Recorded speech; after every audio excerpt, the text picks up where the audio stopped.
Ahead. Welcome. I'm Michael Gilligan. I'm the Chief Ground Officer for CCOM Ground. Welcome to my TED Talk.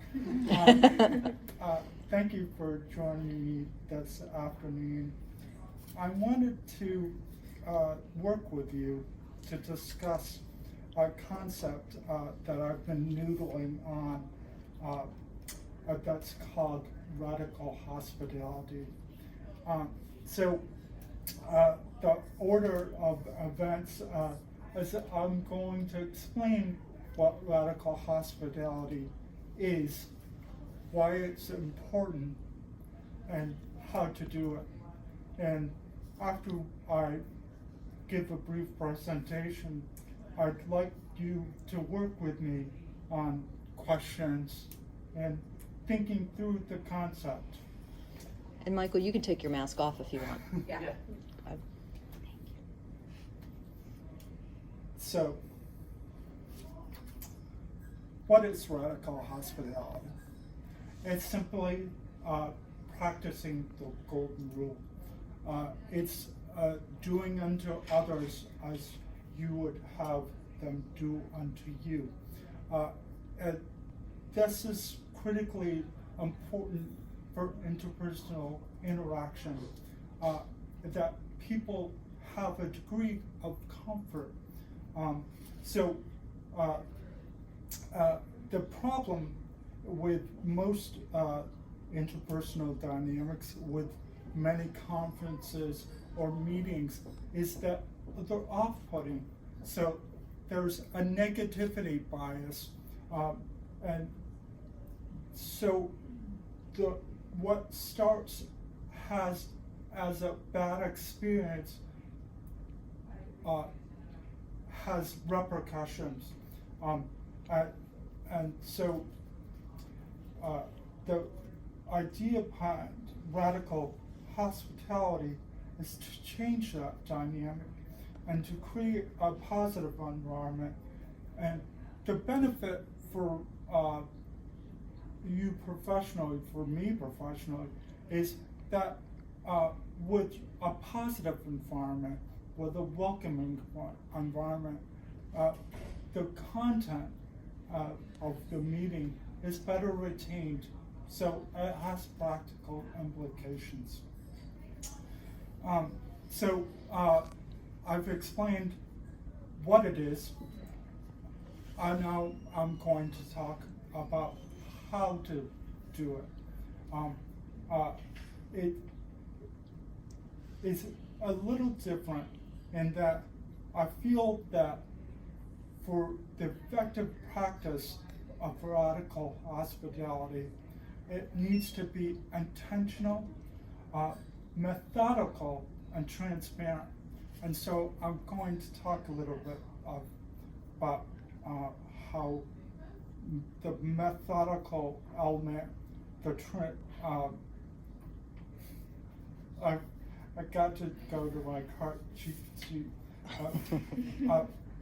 How the intentionality is practiced, how it is methodical and transparent. First off, participants are greeted in a meeting and hosted as valued clients. You could analyze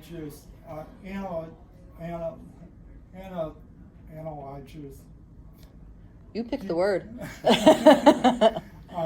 You could use the analogy There you go. of everyone is a VIP. So people are treated as valued customers and contributors. And it's essential for transparency that the hosts explain the process. So when you're engaging in radical hospitality, explain why, what is transpiring, because it's a little different, and that could be off-putting as well. So, what are the elements? I'm going to use the example of a conference, for example. So, when you arrive at a conference in a radical hospitality setup, the host personally greets you and welcomes you and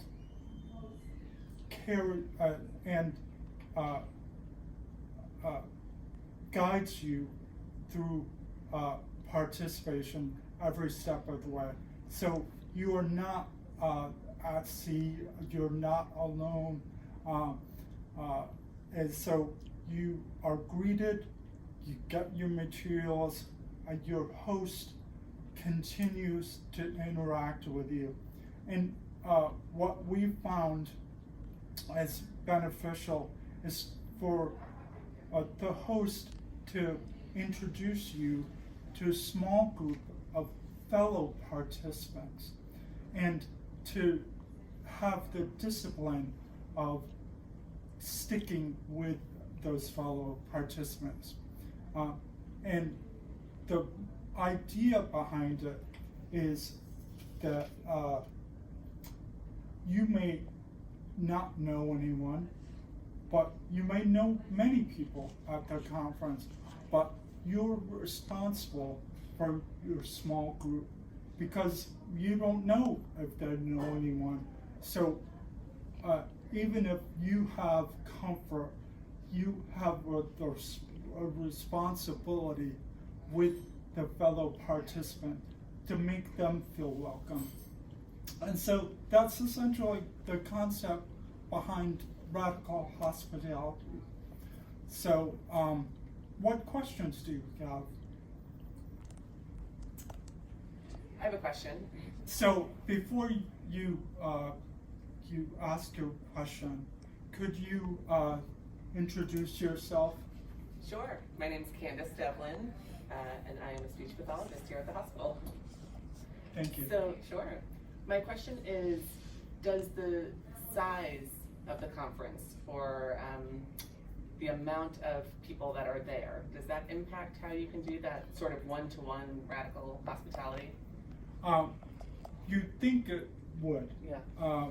And that is reason for people to not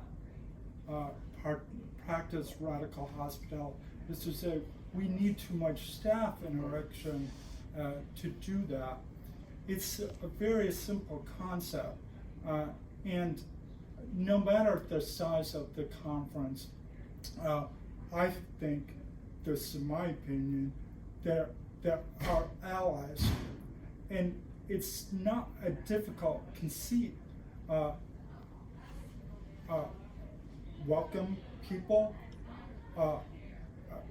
tell them what you're doing, introduce them to a small group, and have the discipline of doing those steps.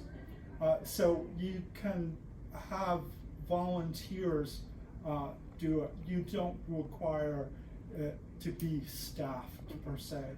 Does that answer your question? Absolutely. So you need some folks there to act as that radical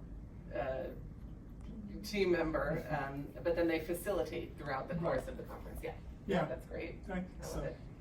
I have a question. I'm Liz Brown, the speech therapist here as well at the hospital. So you gave a great example about radical hospitality in a conference setting. Do you see radical hospitality applied to every facet of your life and every interaction that you have? Is that like the goal where you would always have this radical hospitality mentality, or is this a concept that you gear towards group settings? How do you apply this? That's an excellent question.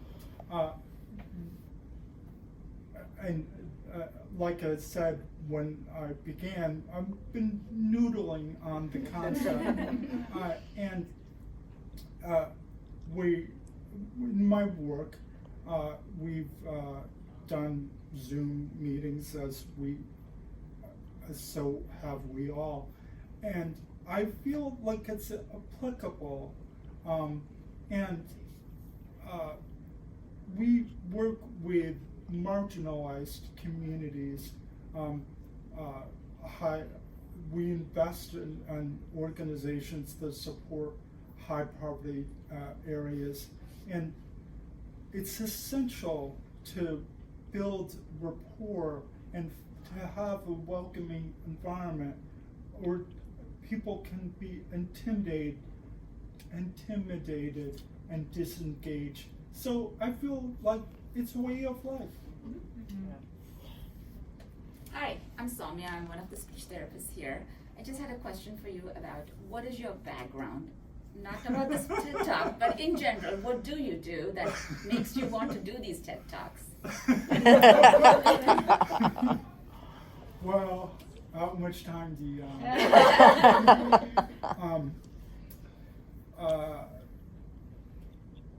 I think I could go on all day. I think that what spurred me was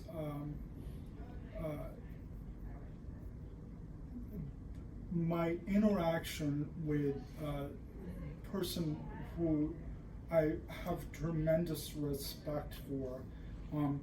And when I interview people, I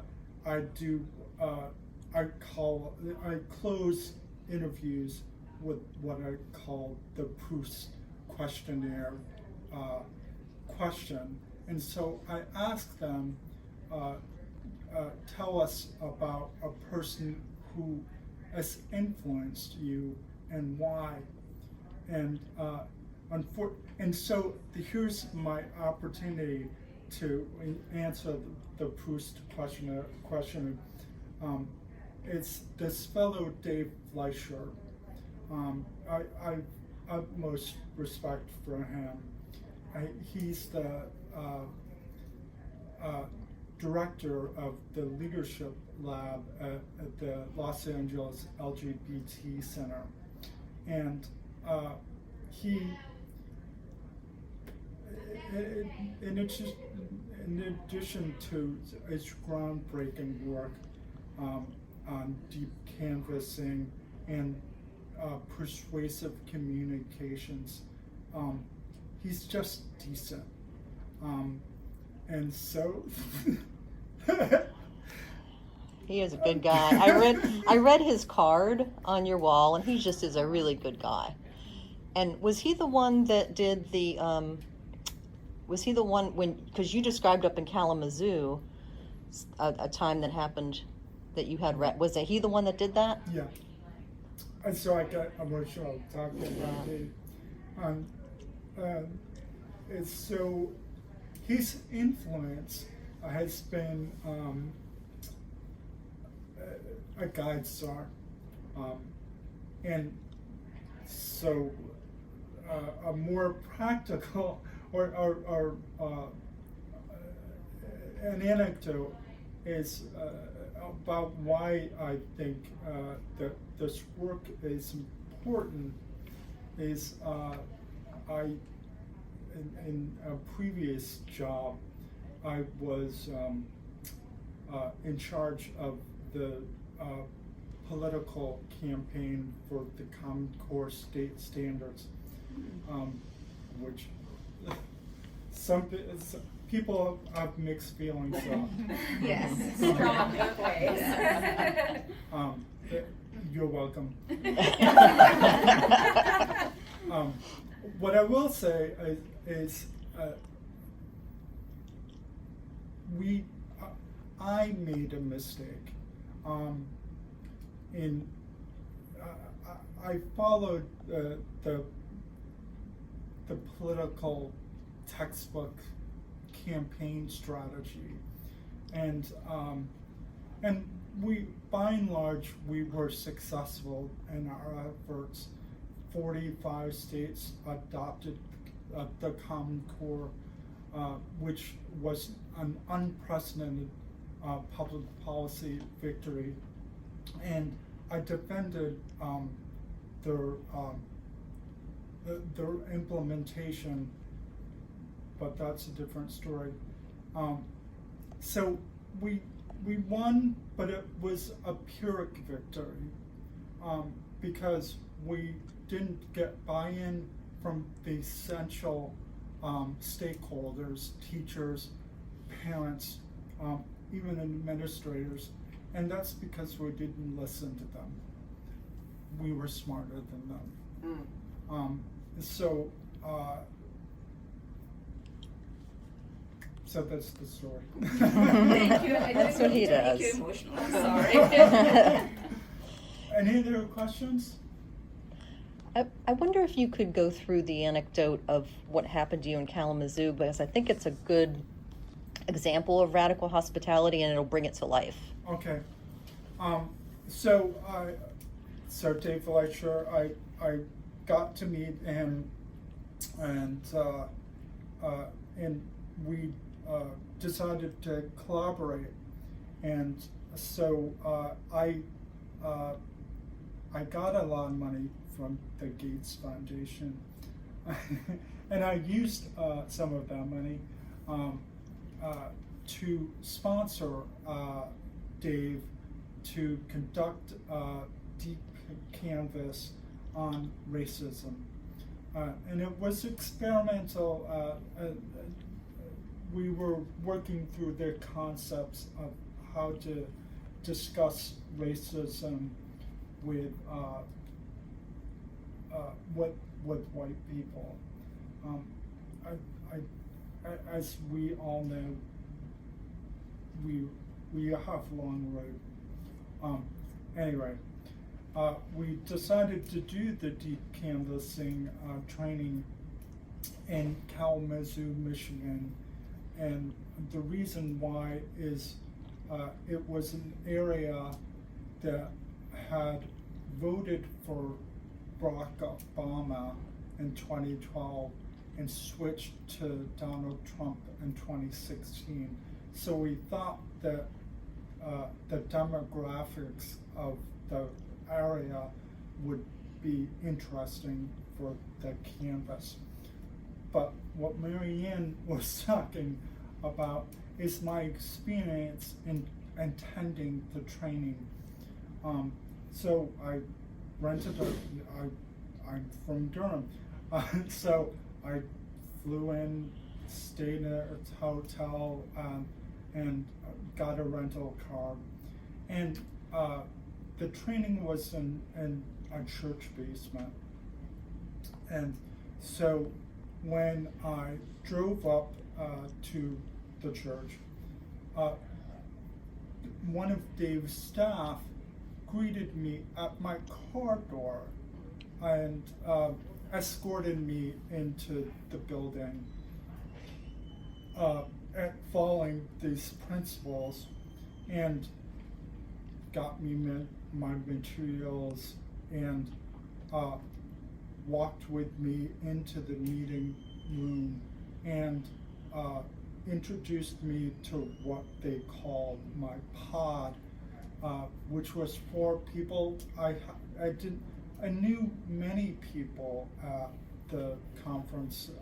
There were probably 50 of us.